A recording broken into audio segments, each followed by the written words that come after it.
ശ്രീ വേണുഗോപാലൻ, ഇവിടെ വസന്ത് ഇപ്പോഴും പറഞ്ഞുകൊണ്ടിരിക്കുന്നത് കഴിഞ്ഞ കമ്പാരിസണാണ്. 101.5 ലക്ഷം വോട്ടുകൾ LDFന് കുറഞ്ഞു എന്നുള്ള അർത്ഥത്തിലാണ്. ഇവിടെ ഇപ്പോഴും കേരളം ചർച്ച ചെയ്തുകൊണ്ടിരിക്കുന്നത് ഒരു കാലഘട്ടത്തിലും CPM ഒരു ബാന്ധവവും RSSുമായി ഉണ്ടാക്കിയിട്ടില്ല. ഒരു ഗോൾവൽക്കറുടെ മുന്നിൽ ഒരു CPM നേതാവ് പോയി കുനിഞ്ഞെന്ന് ഈ നിലവിളക്ക് കൊളുത്തിയിട്ടില്ല. ഒരു KPCC അധ്യക്ഷനും വേണമെങ്കിൽ വിചാരിച്ചാൽ BJPയിലേക്ക് പോകുമെന്ന് പറഞ്ഞിട്ടില്ല. ഇങ്ങനെ നിൽക്കുമ്പോൾ ഇത് ആരെ പറ്റിക്കാനാണ് ഈ കോൺഗ്രസ് നേതാക്കൾ? ഇന്ന് പ്രതിപക്ഷ നേതാവ് VD സതീശൻ പറഞ്ഞാണ് അദ്ദേഹത്തിൻ്റെ പുനർജനി വിവാദമൊക്കെ എന്തായാലും കത്തി നിൽക്കുന്നുണ്ട്.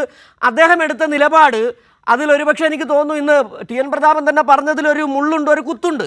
TN പ്രതാപൻ പറഞ്ഞ ഏതായാലും KPCC അന്വേഷണ സമിതി റിപ്പോർട്ട് വരട്ടെ, വന്നതിന് ശേഷം സംസാരിക്കാമെന്നുള്ളതാണ്. ശ്രീ വേണുഗോപാലൻ, പല കാലഘട്ടങ്ങളിലും ഈ RSS എന്ന് പറയുന്ന പ്രസ്ഥാനവുമായി കോൺഗ്രസ് സന്ധി ചെയ്തിട്ടുണ്ട്, ഒളിഞ്ഞും തെളിഞ്ഞും. അത് തന്നെയാണ് കേരളത്തിലടക്കം RSSൻ്റെ ശാഖകൾ കൂടാനിടയായത്. രാജ്യത്തെ ഈ സംഘപരിവാർ മണ്ണിൽ വലിയ തരത്തിൽ വളക്കൂറുണ്ടാക്കി കൊടുത്തത്, BJPക്ക് വോട്ട് വിഹിതം നേടിക്കൊടുത്തത് ഒക്കെ RSS ആണ്. അതിൻ്റെ ഒരു പ്രതിഫലനം തന്നെയാണ് കേരളത്തിൽ നടക്കുക. കേരളത്തിൽ കൃത്യമായ RSS കോൺഗ്രസ് ബന്ധമുണ്ട്. ആദ്യം പറയാനുള്ള കാര്യം, 59-ലെ വിമോചന സമരത്തിന് ശേഷം മന്ത്രിസഭ പിരിച്ചു വിട്ടു. പിന്നീട് 61-ലാണ് തിരഞ്ഞെടുപ്പ് നടക്കുന്നത്. 61-ൽ നടക്കുന്ന തിരഞ്ഞെടുപ്പിൽ പട്ടാമ്പിയിലാണ് സഖാവ് EMS മത്സരിക്കുന്നത്. EMS അന്ന് മത്സരിച്ചപ്പോൾ EMSനെതിരായി കോൺഗ്രസ്സുകാരും അന്നത്തെ ജനസംഘക്കാരും നോമിനേഷൻ കൊടുത്തിരുന്നു. ഒരു അഭിഭാഷകനായ രാഘവൻ നായരായിരുന്നു കോൺഗ്രസിൻ്റെ സ്ഥാനാർത്ഥി. ജനസംഘത്തിൻ്റെ സ്ഥാനാർത്ഥി VN ഭരതൻ എന്ന് പറയുന്ന നിലമ്പൂർ കോവിലകത്തെ ഒരു മുൻ രാജകുടുംബാംഗമായിരുന്നു. ഈ ജനസംഘത്തിൻ്റെ സ്ഥാനാർത്ഥി തെരഞ്ഞെടുപ്പ് പ്രഖ്യാപിച്ച് ഏതാനും നാളുകൾ കഴിഞ്ഞപ്പോൾ പരസ്യമായി നോട്ടീസ് അടിച്ച് കോൺഗ്രസ്സിന് പിന്തുണ പ്രഖ്യാപിക്കുകയും ഈ തെരഞ്ഞെടുപ്പിൽ EMSനെ തോൽപ്പിക്കുകയാണ് ജനസംഘത്തിൻ്റെയും കോൺഗ്രസിൻ്റെയും ലക്ഷ്യം, അത് നടപ്പിലാക്കാൻ നിങ്ങൾ ഈ കോൺഗ്രസിൻ്റെ സ്ഥാനാർത്ഥിക്ക് വോട്ട് ചെയ്യണം എന്ന് പരസ്യമായി നോട്ടീസ് അടിച്ച് പ്രചരിപ്പിക്കുകയും ചെയ്തു. അപ്പോൾ അന്ന് തുടങ്ങിയതാണ് കേരളത്തിൽ കോൺഗ്രസും ജനസംഘവും തമ്മിലുള്ള പരസ്പര ബന്ധം. അതിനുശേഷം 1991 ബേപ്പൂരിലും വടകരയിലും തെരഞ്ഞെടുപ്പ് നടക്കുന്നുണ്ട്. ബേപ്പൂരിലെ സ്ഥാനാർത്ഥി CPMൻ്റെ സ്ഥാനാർത്ഥി DK ഹംസയായിരുന്നു. അദ്ദേഹത്തിനെതിരായി മത്സരിച്ചത് ഒരു മാധവൻകുട്ടിയായിരുന്നു. വടകര ലോക്സഭാ മണ്ഡലത്തിൽ KP ഉണ്ണികൃഷ്ണൻ എന്ന് പറയുന്ന അന്നത്തെ കോൺഗ്രസ് എസിൻ്റെ സ്ഥാനാർത്ഥി ആയിരുന്നു. അദ്ദേഹത്തിനെതിരായി മത്സരിച്ച രത്നസിംഗ് ആയിരുന്നു. ഇവർ രണ്ടാളും പൊതു സ്ഥാനാർത്ഥികളായിരുന്നു. ആരുടെ? കോൺഗ്രസിൻ്റെയും BJPയുടെയും പൊതു സ്ഥാനാർത്ഥി,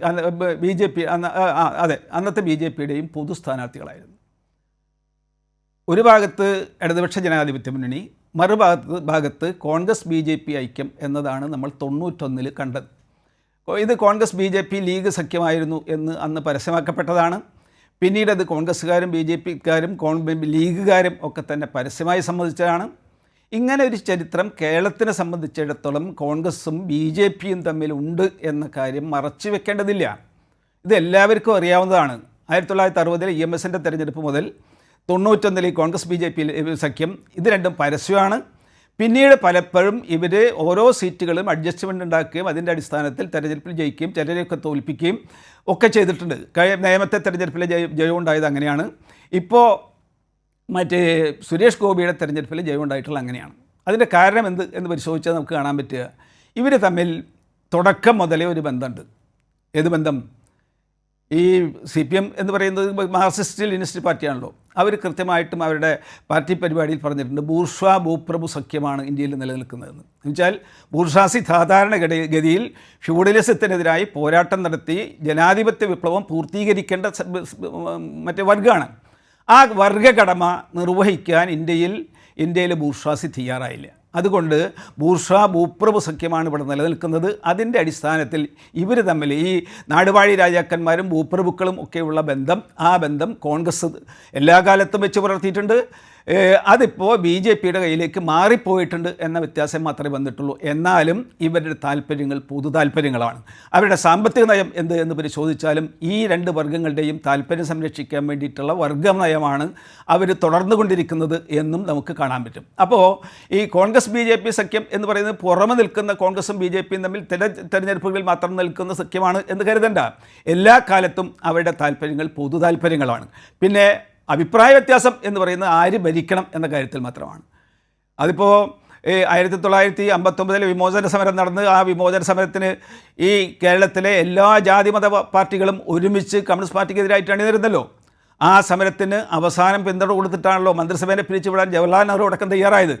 ആ നെഹ്റു തന്നെയാണല്ലോ ജനാധിപത്യ സംരക്ഷണത്തിന് വേണ്ടി മതനിരപേക്ഷയ്ക്ക് വേണ്ടി നിന്നിരുന്ന നെഹ്റു തന്നെയാണ് ഇന്ത്യ ചൈന യുദ്ധം വന്നപ്പോൾ RSSന് മാന്യമായ പദവി നൽകി ദേശീയതയ്ക്ക് വേണ്ടി പോരാടുന്നവർ ഇവർ കൂടെയാണ് എന്ന് പ്രഖ്യാപിച്ചത്. ശാസ്ത്രീയത തുടർന്നിട്ടുണ്ട്. ശ്രീമതി ഗാന്ധി അടിയന്തരാവസ്ഥ പ്രഖ്യാപിച്ചപ്പോൾ 20 പരിപാടിക്കും 5 പരിപാടിക്കും പരസ്യമായി പിന്തുണ പ്രഖ്യാപിച്ചുകൊണ്ട് RSS കത്തയക്കുന്നുണ്ട്. രാജീവ് ഗാന്ധി മറ്റേ രാമജന്മഭൂമി പ്രശ്നത്തിൽ BJPക്ക് അനുകൂലമായ സമീപനം സ്വീകരിക്കുന്നുണ്ട്. ഇങ്ങനെ നോക്കിയാൽ കോൺഗ്രസിൻ്റെ ചരിത്രം എന്ന് പറയുന്നത് ഇന്ന് വരെയുള്ള ചരിത്രം പരിശോധിച്ചാൽ അവർ പലപ്പോഴും മൃദു ഹിന്ദുത്വത്തിൻ്റെ സമീപനമാണ് എടുത്തു വന്നിരുന്നത് എന്ന് ഒരു സംശയവുമില്ലാതെ പറയാൻ വേണ്ടി പറ്റും. ശരി, ശ്രീ വേണുഗോപാൽ.